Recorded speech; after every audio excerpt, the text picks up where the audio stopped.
Good morning, it's Saturday 31st of December 2016. This is Sylvia Shivamurthy and you're listening to the newspaper reviews on www.athavan.com. Let's now look at the paper highlights from today's newspapers. The top highlight in Daily News says, New Year dawns with hopes of prosperity, coexistence in our hearts, says President. The year 2017 dawns with new hopes of prosperity, coexistence and reconciliation in our hearts. The 22 million people of Sri Lanka look forward to an era of sustainability with a determination to alleviate poverty in all its forms, states President Maithripala Sirisena in his New Year message. Another highlight says, Wilpattu adjacent areas declared wildlife zone. President Maithripala Sirisena yesterday ordered authorities to extend the borders of the Wilpattu National Park and declare it a wildlife zone by a gazette notification. He told officials to include all the adjacent forest areas of the Wilpattu National Park presently not coming under the Wildlife Department into this wildlife zone. The President issued this directive at a special meeting at the Presidential Secretariat with the heads of institutions affiliated to the Mahaweli Development and Environmental Ministry. President Sirisena also instructed to work out a mechanism which enables the constant monitoring of all forest areas, including Wilpattu, from the air using the latest technology. The highlight in the middle says, Toppling government only a pipe dream, says UPFA General Secretary. The predictions and comments of toppling the government in 2017 are only a pipe dream, UPFA General Secretary and Fisheries and Aquatic Resources Development Minister Mahinda Amaraveera said. He was participating at a ceremony in Kalpitiya on Thursday to distribute life-saving kits and fishing nets to fishermen in the area. The minister, reiterating his party's commitment to carry forward the National Unity Government, said it would continue till 2020.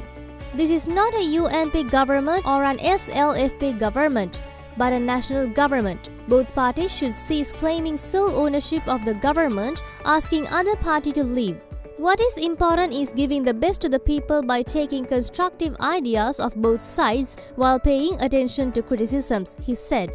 The minister said constructive criticism of both parties was important as those helped block implementation of detrimental proposals coming from either side. There's another highlight which says, NPC bans transport of bottled toddy from South. The Northern Provincial Council yesterday adopted a resolution banning the transport of bottled toddy to the Northern Province from the South. Provincial Agriculture Minister P. Aingaranesan submitted the proposal to ban the transport of bottled toddy to the Northern Province from the South. The provincial minister, while submitting the proposals to the Northern Provincial Council, said that the Palmyra toddy topping industry in the province will be affected if bottled toddy is allowed to be transported from the Southern Province. He said that the artificial toddy manufactured in the South is being transported to the Northern Province in bottles. And the highlight at the bottom says, All Island Farmers Federation threatens action. The All Island Farmers Federation yesterday threatened to converge on Rural Economic Affairs Minister P. Harrison's residence and his ministry premises, demanding to immediately halt the issuing government paddy stocks. Let's now move to the paper highlights in Daily Mirror. The main highlight says, President wants forest cover in Wilpattu extended. Another highlight says, Sovereignty would hang in the balance in 2017, says MR. Former President Mahinda Rajapaksa said yesterday that the sovereignty and territorial integrity of Sri Lanka and the fate of future generations would hang in the balance in 2017 under this increasingly dysfunctional government. The highlight in the middle says, State Minister Piyankara Jayaratne resigns. State Minister of Local Government and Provincial Councils Piyankara Jayaratne yesterday resigned from his post, it is learnt. His resignation came in the wake of the Delimitation Review Committee headed by Asoka Peris being about to hand over its report to him, as the acting minister Mr. Jayaratne is a member of Sri Lanka Freedom Party elected to Parliament from the Puttalam district. There's another highlight which says, President assures UNP MPs unity government will serve full term. President Maithripala Sirisena has reportedly assured a group of UNP backbench MPs yesterday that he would see to it that the present government will continue to serve its full term despite differences between the two allies. And the highlight at the bottom says, "Achieved many, but much needs to be done," says Ranil. While claiming that during the last 2 years, many milestones have been reached as a country, Prime Minister Ranil Wickremesinghe in his New Year message said, "Yet undoubtedly much needs to be done in our pursuit to be a fully fledged democracy that is also economically sound and socially empowered." And now let's move to the paper highlights in Ceylon today. The main highlight says, "Amended Development Bill to Cabinet."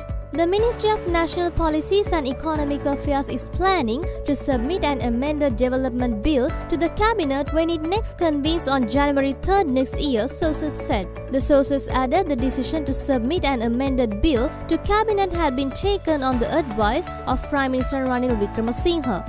Most SLFP ministers in the government had publicly censored certain contents in the controversial bill and they had vowed to oppose it in Parliament. The bill was also rejected by 8 provincial councils recently. Sources said once the amendment bill was submitted to the cabinet, the PM will subsequently table the bill in Parliament as well. The highlight in the middle says, 10 SLFPers to quit government. A group of SLFP members are planning to leave the government after 8 January 2017, informed sources said, adding that among them are 10 state and deputy ministers. These state and deputy ministers are said to be representatives of the Galle, Puttalam, Kurunegala, Gampaha, Munaragala, Ratnapura, Matale and Badula districts. The sources said the resignation of the state and deputy ministers was being engineered by 2 powerful ministers who have also had secret talks with the joint opposition. And the highlight at the bottom says, "Examinations Department digitized too." The Sri Lanka Examinations Department, which has been rated as the best state institution in the country in 2016 by the Committee of Public Accounts in Parliament, is to be totally digitized in 2017. That's all for today's newspaper highlights, and we'll get back to you with more news tomorrow. Thank you.